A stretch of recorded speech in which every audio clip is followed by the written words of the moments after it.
Matrix याद है? लाल गोली, नीली गोली, वो सब। ये बस एक अच्छी फिल्म से कहीं ज्यादा है। ये इस आइडिया के बारे में है, क्या होगा अगर हमारी दुनिया असली नहीं है। जरा सोचो, हर तरफ एड्स हमें बता रहे हैं कि क्या खरीदना है, खबरें बता रही हैं कि क्या सोचना है। ये एक सिस्टम की तरह है जो सब कुछ कंट्रोल करता है। ये है मैट्रिक्स, और ये आज पहले से कहीं ज्यादा रेलेवेंट है। लेकिन एक अच्छी खबर है, प्राचीन ज्ञान हमें इससे मुक्त होने के टूल्स देता है। मैट्रिक्स से बहुत पहले प्राचीन दार्शनिक भी ऐसे ही सवालों से जूझ रहे थे।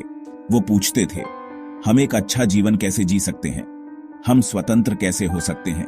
उन्होंने पावरफुल फिलॉसफीज डेवलप की जो आज भी हमें इंस्पायर करती हैं। ये टीचिंग्स जीवन की कॉम्प्लेक्सिटीज को नेविगेट करने के लिए प्रैक्टिकल गाइडेंस देती हैं, तब भी और आज भी। इन्हें मेंटल ऑपरेटिंग सिस्टम्स की तरह समझो, जैसे कि स्टोइसिज्म। स्टोइसिज्म एक फिलॉसफी है जो एंशिएंट ग्रीस में शुरू हुई थी। ये फिलॉसफी हमें सिखाती है कि कैसे हम अपने जीवन में सच्ची आजादी और खुशी पा सकते हैं। स्टोइसिज्म का मुख्य उद्देश्य है कि हम अपने विचारों और भावनाओं को कंट्रोल करें और एक शांतिपूर्ण जीवन जिएं। ये सिखाती है कि वर्च्यू ही एकमात्र अच्छाई है और हम अपने विचारों और भावनाओं को कंट्रोल करके आजादी और खुशी पा सकते हैं। स्टोइसिज्म के अनुसार हमारी आंतरिक दुनिया को समझना और उसे नियंत्रित करना ही असली आजादी है। जब हम अपने विचारों और भावनाओं पर काबू पा लेते हैं तो बाहरी दुनिया के उतार चढ़ाव हमें प्रभावित नहीं कर पाते। स्टोइक्स का मानना था कि दुनिया रीजन से चलती है और हमें इस रैशनल ऑर्डर के हिसाब से जीना चाहिए। उन्होंने कहा कि हर चीज का एक कारण होता है और हमें इसे समझने की कोशिश करनी चाहिए। जब हम इस रैशनल ऑर्डर को समझते हैं तो हम अपने जीवन में शांति और संतुलन पा सकते हैं। उन्होंने उन चीजों को एक्सेप्ट करने के महत्व पर जोर दिया जिन्हें हम कंट्रोल नहीं कर सकते और उन पर फोकस करने को कहा जिन्हें हम कंट्रोल कर सकते हैं। स्टोइसिज्म हमें सिखाता है कि हमें अपने जीवन में उन चीजों को स्वीकार करना चाहिए जो हमारे नियंत्रण में नहीं है, जैसे कि मौसम, दूसरों के विचार और बाहरी घटनाएं। इसके बजाय हमें उन चीजों पर ध्यान केंद्रित करना चाहिए जिन्हें हम बदल सकते हैं, जैसे कि हमारे अपने विचार, भावनाएं और कार्य। मैट्रिक्स की याद आ रही है? ये कोड को देखने जैसा है, रियलिटी के अंडरलाइंग स्ट्रक्चर को। स्टोइसिज्म हमें सिखाता है कि हम इस अंडरलाइंग स्ट्रक्चर को समझें और उसके अनुसार अपने जीवन को ढालें। जब हम इस दृष्टिकोण को अपनाते हैं तो हम अपने जीवन में सच्ची आजादी और खुशी पा सकते हैं। स्टोइसिज्म का यह दृष्टिकोण हमें एक नई दृष्टि देता है, जिससे हम अपने जीवन को एक नए तरीके से देख सकते हैं और उसे बेहतर बना सकते हैं। स्टोइक्स के लिए प्रकृति के अनुसार जीने का मतलब था चीजों के नेचुरल ऑर्डर को समझना। यह समझना कि हर चीज का एक स्थान और उद्देश्य है और यह कि हम सभी इस विशाल ब्रह्मांड का एक छोटा सा हिस्सा है। प्रकृति के नियमों को समझना और उनका सम्मान करना स्टोइक जीवन का एक महत्वपूर्ण हिस्सा था और अपने एक्शंस को उसके साथ अलाइन करना। इसका मतलब था कि हम अपने जीवन में उन सिद्धांतों को लागू करें जो प्रकृति हमें सिखाती है, जैसे कि धैर्य, सहनशीलता और संतुलन। जब हम अपने कार्यों को प्रकृति के साथ संरेखित करते हैं तो हम एक अधिक सामंजस्यपूर्ण और संतुलित जीवन जी सकते हैं। इसमें यह पहचानना शामिल था कि हम सब जीवन के एक बड़े इंटरकनेक्टेड वेब का हिस्सा हैं। हम सभी एक दूसरे से जुड़े हुए हैं और हमारे कार्यों का प्रभाव न केवल हमारे जीवन पर बल्कि दूसरों के जीवन पर भी पड़ता है। यह समझना कि हम सभी एक दूसरे पर निर्भर हैं हमें अधिक सहानुभूतिपूर्ण और दयालु बनाता है। इसका मतलब यह भी था कि कुछ चीजें हमारे कंट्रोल से बाहर हैं, जैसे कि मृत्यु, हानि और दुर्भाग्य। स्टोइक्स मानते थे कि हमें इन अपरिहार्य घटनाओं को स्वीकार करना चाहिए और उनके बारे में चिंता नहीं करनी चाहिए।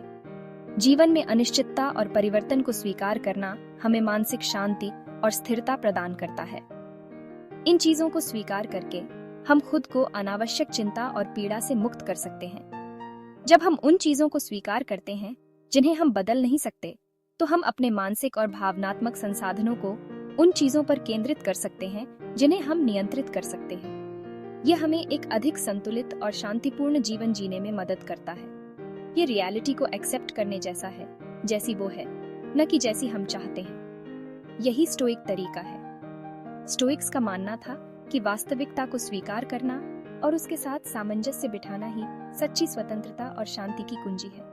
जब हम जीवन को उसकी सभी जटिलताओं और चुनौतियों के साथ स्वीकार करते हैं तो हम एक अधिक पूर्ण और संतोषजनक जीवन जी सकते हैं। Detachment and acceptance, keys to the stoic city.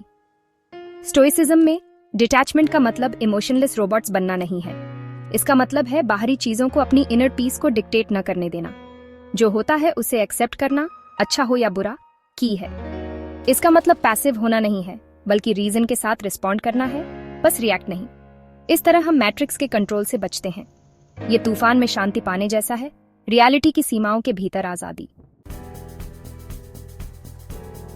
Islamic parallels, seeking truth beyond illusion. अब चलो दुनिया के एक और हिस्से में चलते हैं। इस्लाम भी इल्यूजन से बचने के बारे में इंसाइट्स देता है। इस्लाम में दुनिया का कॉन्सेप्ट इस दुनियादारी जीवन को दर्शाता है जो टेम्परेरी है और अक्सर डिसेप्टिव होता है। मुसलमानों का मानना है कि असली रियलिटी आफ्टर लाइफ में है और धरती पर हमारा समय एक टेस्ट है और उस अल्टीमेट रियलिटी की ओर एक जर्नी है। कनेक्शन दिख रहा है, ये सरफेस से परे देखने जैसा है, एक गहरे सत्य की तलाश करना।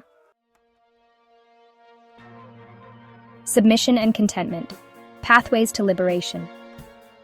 In this section, we delve into the profound concepts of submission and contentment, which are pivotal in the journey towards spiritual liberation.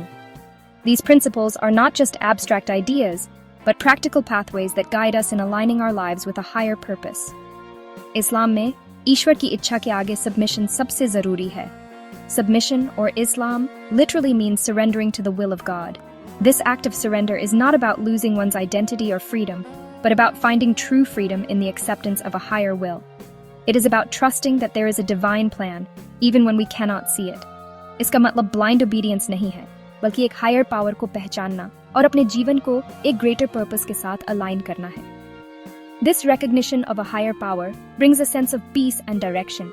It encourages us to live with integrity, compassion, and humility, knowing that our actions are part of a larger, divine tapestry. Contentment, या रीडा, एक और key principle है. Contentment is about finding peace in the present moment, regardless of external circumstances. It is about accepting life as it is, with all its ups and downs, and trusting that everything happens for a reason. ये ईश्वर की योजना में शांति और acceptance पाने जैसा है, तब भी जब चीजें हमारे हिसाब से ना हों. This acceptance does not mean passivity or resignation. Instead, it is an active engagement with life, where we strive to do our best while remaining at peace with whatever outcomes may arise. ये stoic idea की याद दिलाता है, जिसे हम control नहीं कर सकते, उसे accept करो. The Stoics taught that true wisdom lies in distinguishing between what we can control and what we cannot. By focusing on our own actions and attitudes and accepting the rest, we find a deeper sense of peace and resilience. ये खुद से बड़ी किसी चीज के आगे surrender करने जैसा है. Surrendering to something greater than ourselves is a powerful act of faith and humility. It reminds us that we are part of a vast, interconnected universe, and that our lives have meaning and purpose beyond our individual desires and struggles. Through submission and contentment, we find a pathway to true liberation, where we are free to live authentically and joyfully, in harmony with the divine will.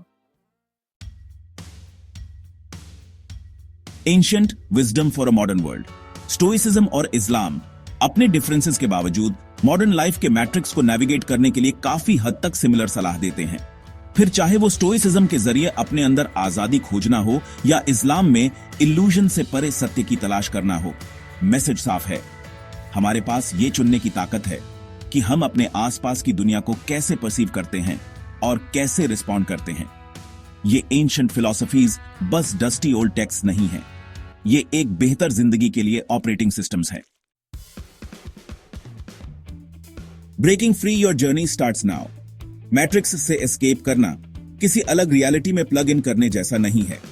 ये इस reality के बारे में अपने perception को बदलने जैसा है.